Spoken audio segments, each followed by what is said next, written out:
May 29, 1944. 06:17 a.m., Western Atlantic, northeast of Madeira.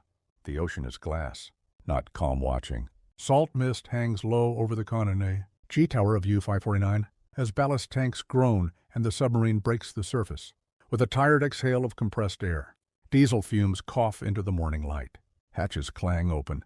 Oberleutnant Klaus Hornbostel climbs the ladder first. His boots meet steel still slick from 11 days of tension. He inhales deeply. Fresh air, freedom. For nearly 2 weeks, U-549 has played a silent game beneath the Atlantic, zigzagging through thermoclines, slipping between convoy routes, rationing batteries to the last ampere. Hornbostel is convinced they've shaken whatever phantom may have trailed them after their last radio transmission. Below deck, the crew relaxes for the first time in days. Men wipe sweat from their faces. Someone laughs a thin, brittle sound. The diesels roar to life, vibrating through the pressure hull like a heartbeat returning. Then the lookout freezes. Schiff voraus. Ship ahead. Hornbostel turns slowly, binoculars rising to his eyes. At first, it's just a shape against the pale horizon. Then the silhouette sharpens. A flat deck, a squat island superstructure. Escort destroyers in a protective ring, cutting perfect arcs through the water. It isn't a convoy. It isn't a freighter. It's an American escort carrier, USS Bogue, sitting in formation as if waiting for a parade. The distance is murderously close. For a fraction of a second, Hornbostel thinks they've stumbled into each other by chance. Then he notices the destroyers are already turning, not surprised, not searching. Turning directly toward him. You can almost feel it in that instant, the drop in the stomach. The electric understanding spreading through the bridge crew. They were never alone. On the flight deck of USS Bogue, signal flags snap in the wind. Sailors are already moving. A klaxon wails, sharp and metallic, cutting through the Atlantic air. Below deck on the carrier, radar operators don't look surprised. Neither do the sonar men aboard the destroyers.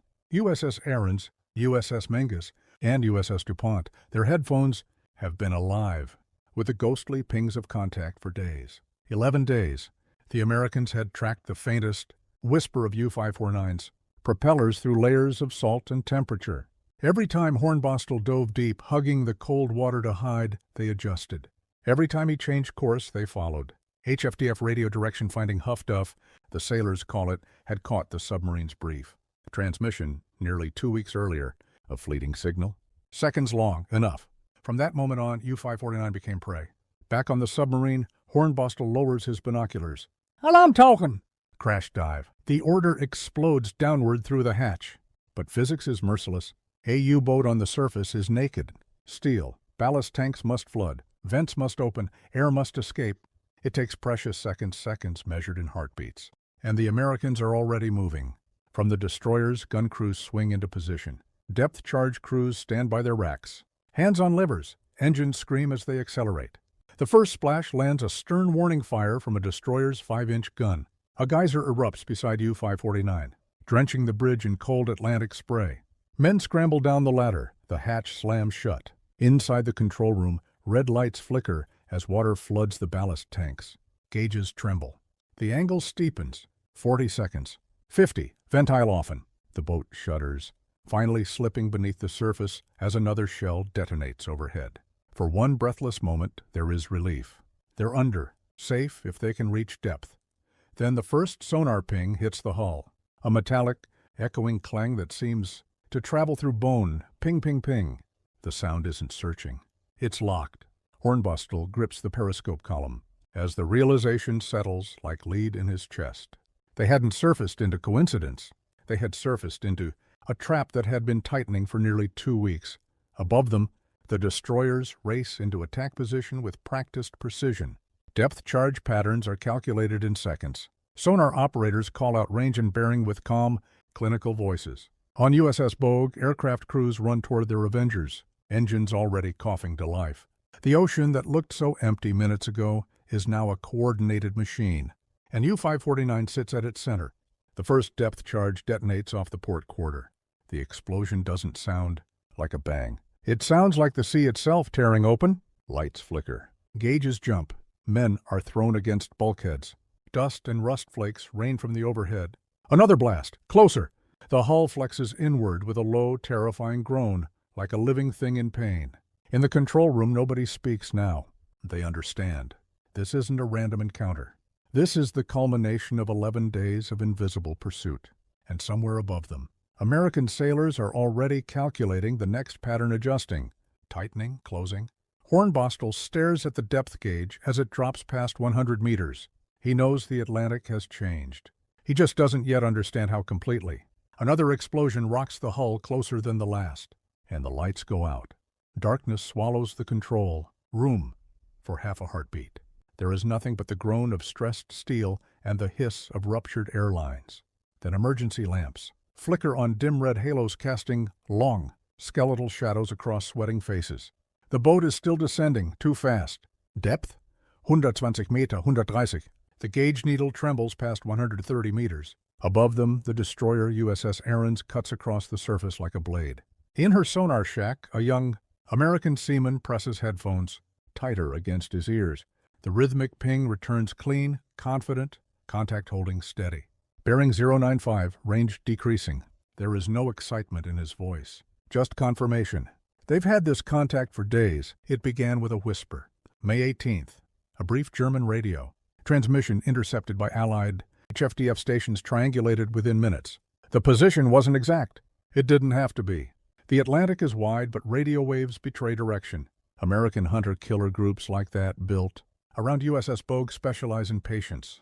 They shifted course without ceremony. From that moment, the hunt began. Below in U-549's control room, Hornbostel grips the chart table as another explosion pounds the hull. Dust shakes loose from overhead pipes. Somewhere aft, a man cries out, "Report!" Minor flooding in the aft torpedo room being contained.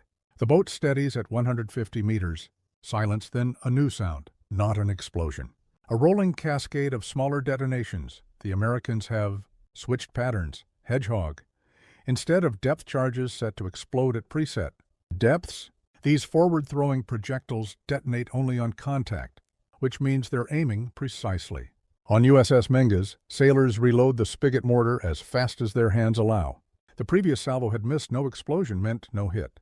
But sonar never lost contact. Still there, the operator mutters. He's trying to creep, and Hornbostel is. Langsame Fahrt, leise, slow speed, quiet. Electric motors hum at their lowest possible setting. Every unnecessary system is shut down. Men stand frozen to reduce vibration. Even breathing feels loud. You can almost hear their hearts in the silence. Hornbostel thinks back to the past 11 days. Each time they altered course, the destroyers adjusted. Each time they dove beneath a thermal layer, hoping the colder water would bend sonar waves. Away the pings returned within hours. He had convinced himself it was coincidence. Convoys are common in these waters. Patrol patterns overlap, but coincidence does not last 11 days.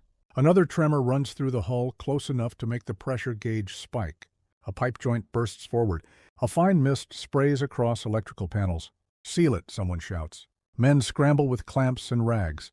On the surface, USS DuPont completes her run and veers aside, allowing Ahrens to pass over the contact again. Its choreography tight, rehearsed, relentless. Above them, on USS Bogue, a TBM Avenger lifts from the flight deck, engine roaring, wings heavy with depth bombs. The pilot banks low, scanning the water for oil slicks or air. Bubbles any sign the submarine is faltering. The Americans are not improvising, they are executing. Inside U-549, carbon dioxide levels begin to creep upward.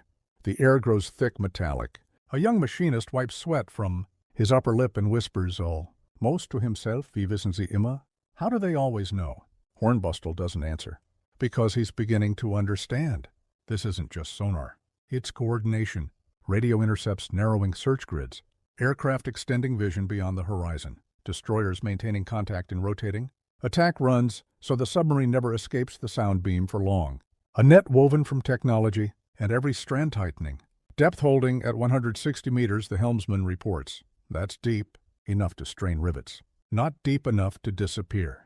The next depth charge pattern detonates almost directly overhead.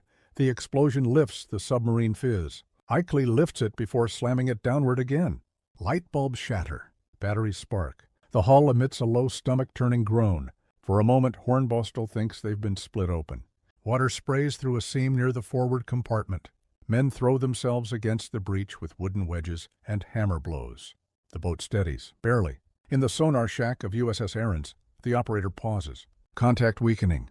The officer beside him leans closer. Breaking up? A tense second. Then no, still there, slowing. He's hurt. Above, the destroyers adjust again. They don't celebrate. They don't rush. They simply close the circle another degree. Down below, Hornbostel stares at the depth gauge and feels something colder than fear. Recognition. The Atlantic he once dominated, where boats roamed in wolf packs and convoys, burned helplessly, is gone. In its place is something methodical, coordinated, industrial. He gives the order quietly. Prepare decoys, bold canisters. Slide into position chemical devices designed to release bubbles and noise mimicking a damaged submarine. A final gamble. Moments later, the decoy ejects into the black water.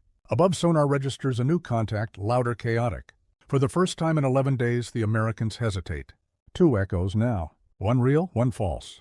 In the control room, men hold their breath. The pings shift. Tracking the decoy.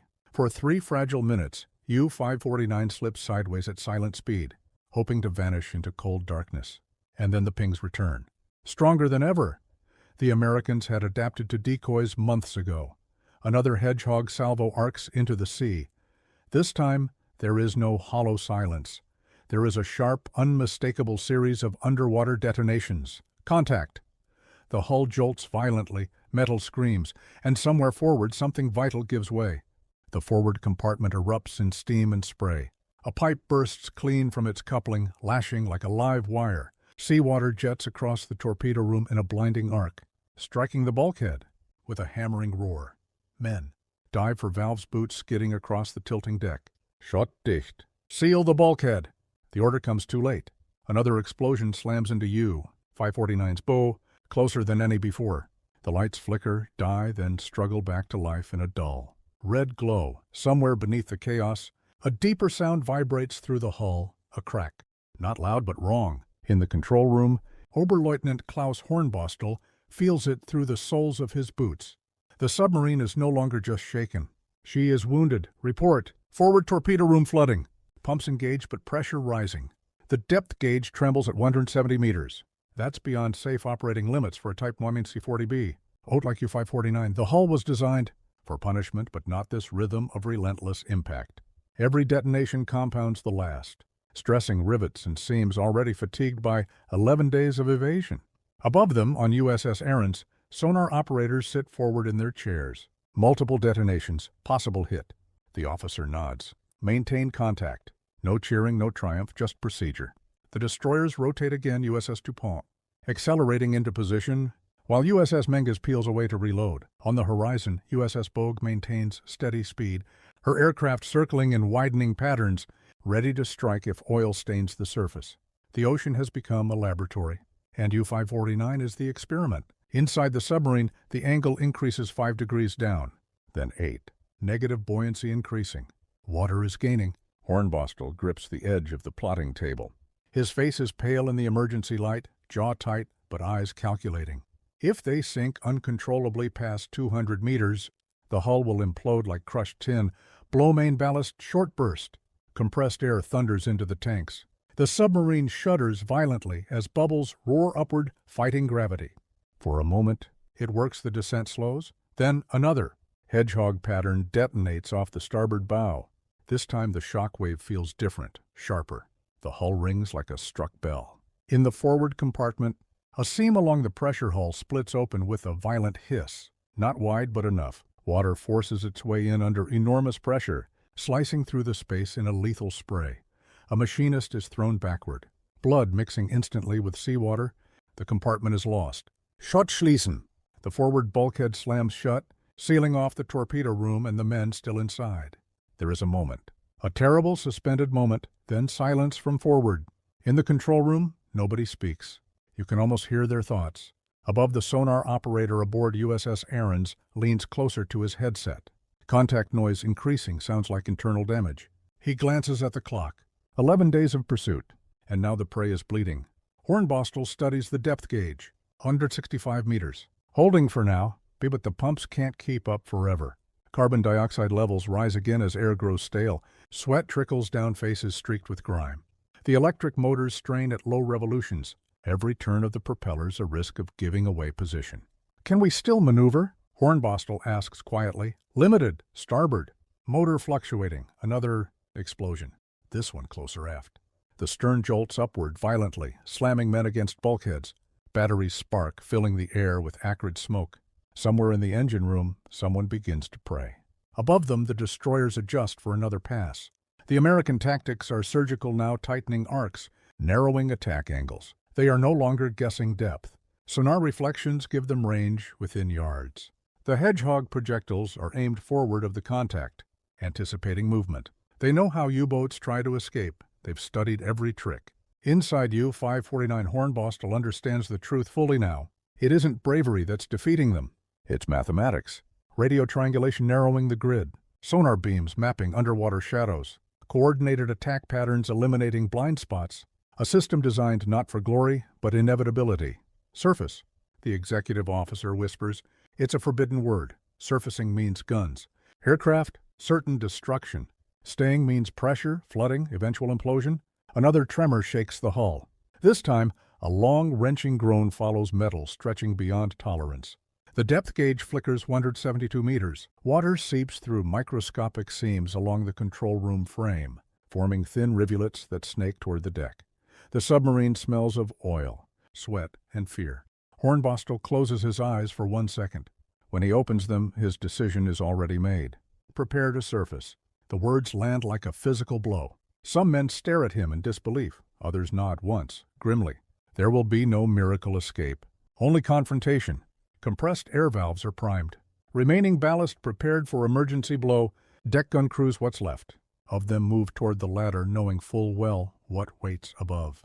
Outside, the sonar operator aboard USS Ahrens frowns. Contact rising, rapidly. The officer beside him straightens. Coming up, a pause. Then the unmistakable sound signature, ballast blowing, air roaring upward. He's surfacing. On USS Bogue, the signal spreads across the decks in seconds.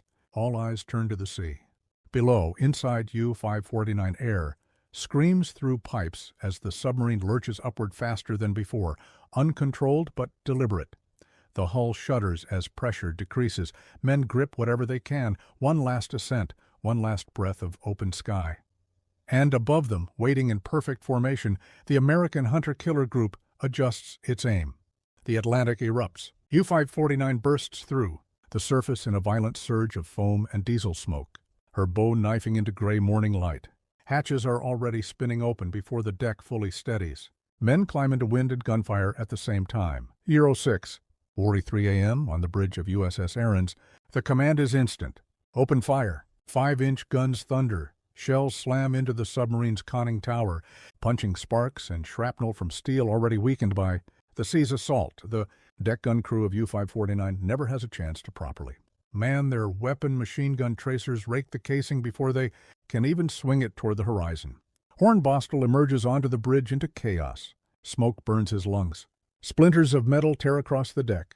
The escort carrier USS Bogue looms. In the near distance, calm steady. Flight deck lined with watching figures. It isn't a frantic battlefield. It's an execution ground. From overhead, a TBM Avenger banks, sharply engine roaring, low enough to vibrate the ocean's surface. The pilot lines up, waiting for clear separation between destroyers and target.